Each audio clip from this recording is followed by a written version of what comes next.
She pulled forward when the gate opened and the light turned green. She held her passport out the window and handed it to the border agent. "Hi," she said with a wide smile. The U.S. agent smiled back at the pretty blonde girl and opened the passport. "Ukrainian?" he asked. "Yes, sir," Alina replied. He handed the passport back.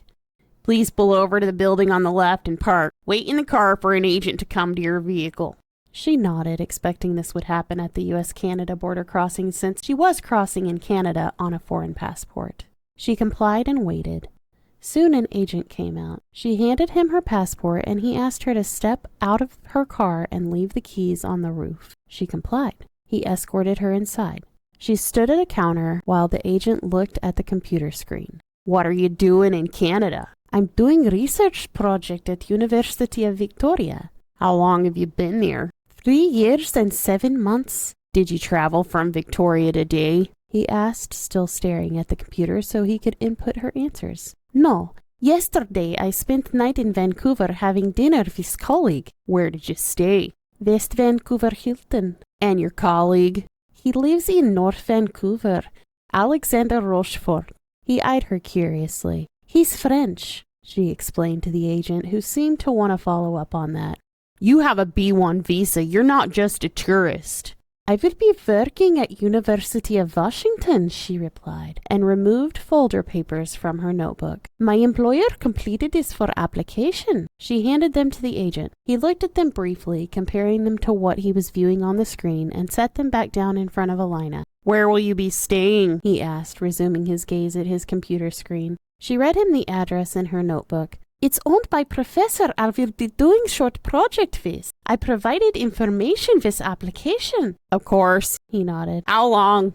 "As stated in application, 1 year." She then eyed a red MAGA hat on the counter beside him. "Visa is for 10 years. She was annoyed at verifying information previously vetted by the consulate. Her brother was Ukrainian military. Was this somehow an issue? Taking in the vibe of the place, it looked like a cheap place to live. Old cars were all over the lot. The buildings were not well maintained. Why did Yakov live here, she thought. He was making good money, she had been told. She knocked on the second-floor apartment from the open-air walkway, but nobody answered. She looked around for windows, but there were not any accessible. She thought, it must be dark in these apartments with so few windows. She went back down to the parking lot. As she headed to her car, a man approached from the side. "Hi there." She turned. "Hi?" She eyed him warily as he approached. He was slightly taller than her, dark eyes and a cropped head of short dark hair with a goatee. He wore a t-shirt and an untucked, open, and loose-fitting plaid long-sleeved shirt with old jeans. "Need some help? Haven't seen you around here before." "Just looking for someone." He noticed the accent, and it appeared to spark an interest in him. "I'm pretty familiar with the neighbors. Maybe I can help," he said, smiling. She noticed his eyes scan her body. She folded her arms together. "Yakov Okhtenash and his wife Victoria? Know them?" His eyes briefly twitched, looking over to the apartment building and quickly back to her. "No," he said with a shake of his head. "Don't know that name." He's lying, she thought to herself, noticing the eyes shift to the apartment and back. "Are you Ukrainian?" Odd for him to ask her that, Alina thought. Typically people ask if she is Russian. More evidence he may know Yakov. She ignored the question. "Do you live here?" she asked, waving her hand at the apartments. "No, but I know several of the folks here. I can inquire with them." He stepped closer to her, his eyes softened. "You're not from around here, I'm guessing. I've got a little time. Let me see if I can help." Alina was hesitant. He had the air of a salesman about him. This guy was a creep, a player. "Maybe if you have a photo, I can recognize him or her and go from there. I know the neighbors. I can check with them." He hesitated. "My phone's in the truck. I'll make a couple calls for you." And he pointed over to a Suburban that had been lowered and the windows were tinted. She felt strongly he knew something about Yakov. She eyed him carefully. How does he know who his neighbors are? She wondered what she would need to do to get information out of him. She decided to play it out. He didn't frighten her. She had dealt with worse. "Let me get my bag from car." I have picture. I'll meet you by truck.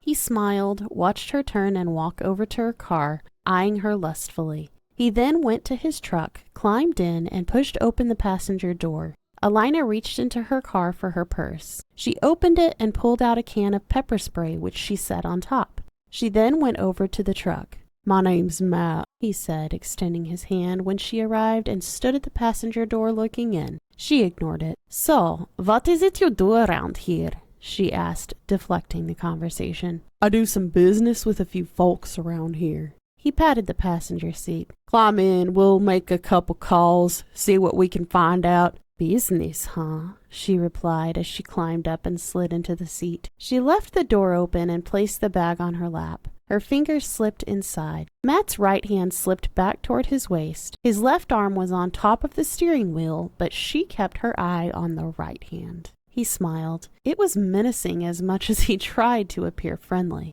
He picked the phone up off the console and unlocked it with his finger, looked at text briefly, then placed it in his left hand. His right went back down toward his waist again. Come on, show me the picture. Let's see if we can find him. Alina felt he was waiting for her to look away. She gripped the pepper spray, then looked down. His right hand then quickly moved toward his waist. Alina pulled her right hand from her bag toward him. Pepper spray hit his face and he reeled back. She whipped her left hand swiftly across the cab and the side of her hand slammed into his neck in a karate chop. He gagged and choked. She dropped the spray can with her right hand and reached into his waist. She ripped the semi-auto pistol from his waistband, flipped it in the air, grabbed the barrel, and crashed the hand grip into the side of his face. She hit him one more time, then pushed him against the door unconscious. Alina picked up his phone that he dropped. It was still unlocked. She scanned the messages briefly. She pulled out her phone and began taking pictures of the messages, phone contacts, and any other messaging apps.